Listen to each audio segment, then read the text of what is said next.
From Mombasa, Kenya, this is Josh Friedman coming to you with a view of the port of Mombasa, and possibly as well a view of Ugandan President Yoweri Museveni. Can you see him down there somewhere? It's getting a little loud, understandably so, with some truck traffic going by, which I'll be discussing momentarily.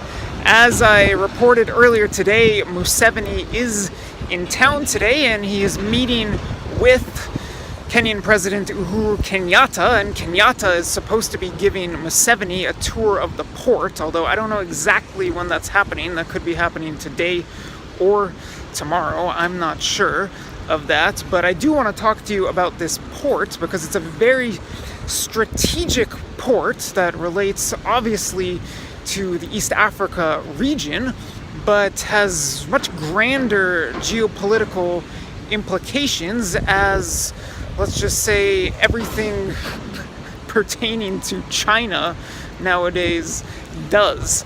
So the port of Mombasa that you see behind me is, by some metrics, if not all, at least by some, and I may have incorrectly claimed that this was.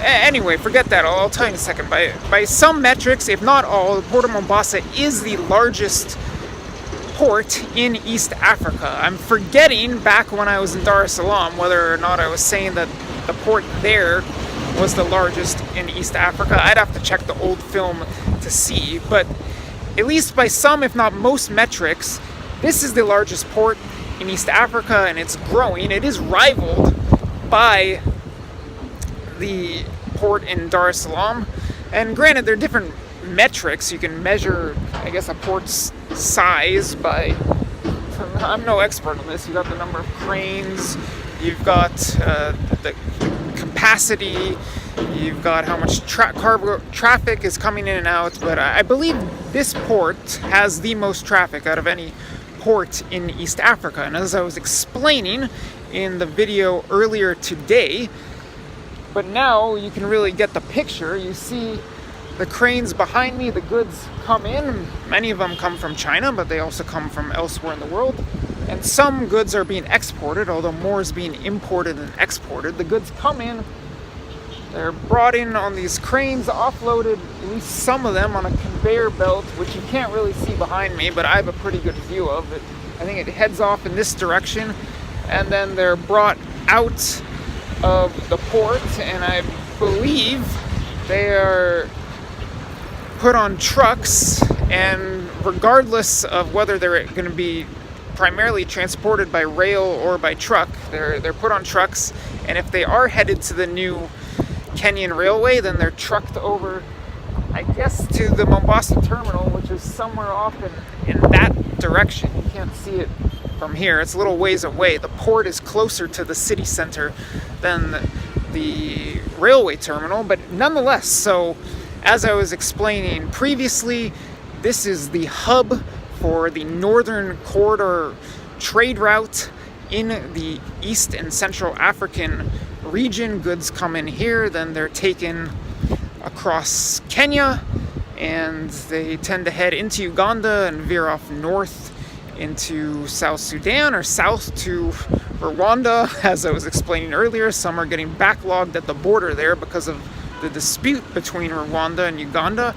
Some veer off into Tanzania, to Burundi, to the DRC, etc. This is a very important port, and the goods here are distributed that come in here are distributed all throughout the region. Now, how does this port tie in to the new railway, and how does it tie in a very concerning manner to some people? So,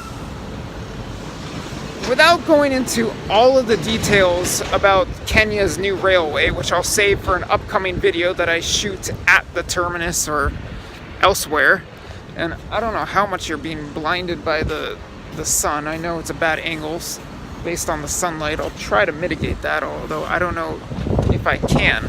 So Kenya has this almost brand new railway that was primarily financed and built by China.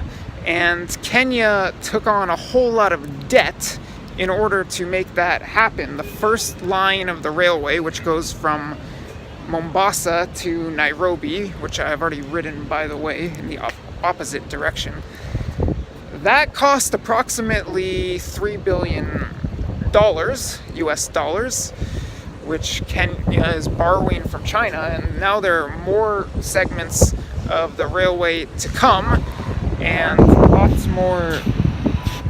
Boy, it's just so hard for me to tell what you can see because the sun is so bright. Anyway, so already Kenya's about $3 billion in debt to China, and there's more debt coming as the railway gets expanded. And there's a very large debate that's been ongoing for some time, and that is over whether or not Kenya can repay the debt to China. Some people say it can, some people say it can't.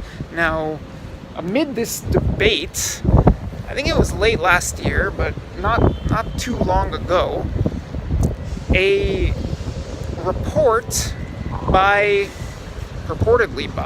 appeared to be by the Kenyan Auditor General was leaked, and the report was saying that in order to secure the deal with China to finance and build the railway, Kenya needed to put up all of the revenue, or the port's revenue, as collateral. And that basically means that, according to this report, if Kenya were to default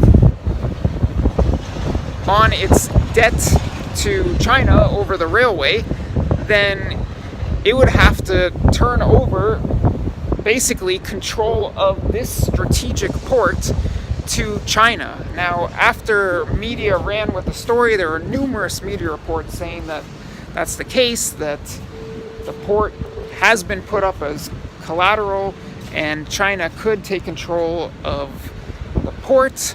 Well, then the Auditor General came out and said, we didn't release this report, which, I mean, I don't know if that really counts as a denial, but President Kenyatta has been very firm in his denial, saying that it's basically propaganda and made up, and that it's fake news, that Kenya has put up the port as collateral and that China could seize the port. Kenyatta has been emphatic about the fact that, according to him, China will not be seizing this port. However, a lot of critics and media have pointed to the fact that there really exists precedents regarding China seizing strategic infrastructure, including a port or two, from countries that were heavily indebted over infrastructure projects that China was financing, or just having similar relations with China go afoul. Now, one key example is the country of Sri Lanka. Sri Lanka indeed forked over control of its port to China for 99 years after Sri Lanka defaulted on its debt to China.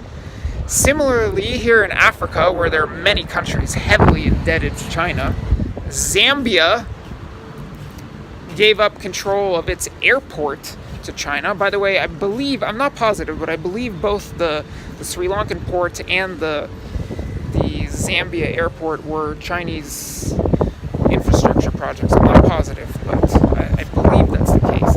And then also in the region, you've got China setting up a naval base, a very controversial naval base in Djibouti, which is along the Horn, but it's basically also along the east coast of Africa. And meanwhile, there are current reports indicating that Djibouti is in the process of forking over control of its port, or one of its ports, to China.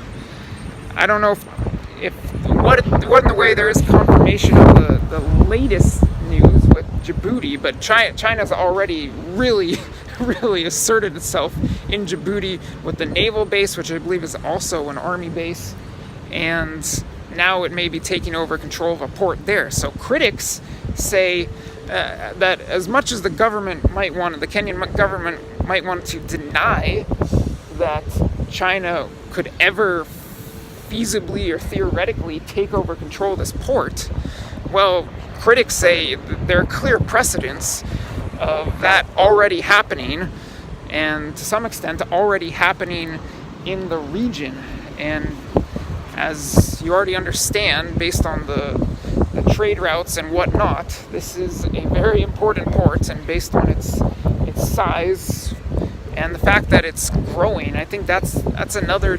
I'm not positive of the figures with regard to the capacity and the growth, but I do believe that Kenya's been investing more in the growth of the port of Mombasa than Tanzania, at least recently, has been in the growth of the port in Dar es Salaam. And then additionally, actually, Kenya's building another port farther up the coast, north from here. So, is there cause for concern that China is going to take control of this very strategic infrastructure asset? I would say there's cause for concern. Whether it's going to happen, I don't know, and I really can't tell you how strong or weak Kenya's finances are, but they're pretty leveraged. The 3 billion price tag is increasing on the railway. That could be up to 6 billion very shortly. This isn't a rich country. I mean, it's definitely not a poor. It's not a, by regional standards, it's not poor at all, and I think it's considered a middle-income country. But 3 billion, 6 billion, maybe more than that. That's a lot of debt over just one single project. And we'll see. Chinese officials have certainly gone after key infrastructure assets elsewhere. So could that happen here? Quite possibly. If nothing else, I hope you're getting somewhat a view of the port and the operations here, although I just don't know because the sun is so bright, and I'm sorry about the bad timing. But the reality is that you can look around, see somewhat of the cityscape and the skyline here in Mombasa. The reality is it's very hard to get a good vantage point of the port, and I'm very lucky to get this view. So I hope you enjoyed it. I hope you could see anything. I can tell you can see some screens, but I know you're battling the sun, and that's unfortunate. Nonetheless, thank you very much for joining me and watching this video from a very strategic location that could pop up in the international news in years to come, or possibly sooner. And stay tuned for an upcoming report digging deeper into this new railway, as well as footage from the train. And actually there's some pretty amazing sights along this Chinese financed and Chinese built relatively high-speed rail here in Kenya. So goodbye for now from the port of Mombasa, and stay tuned for more on related issues.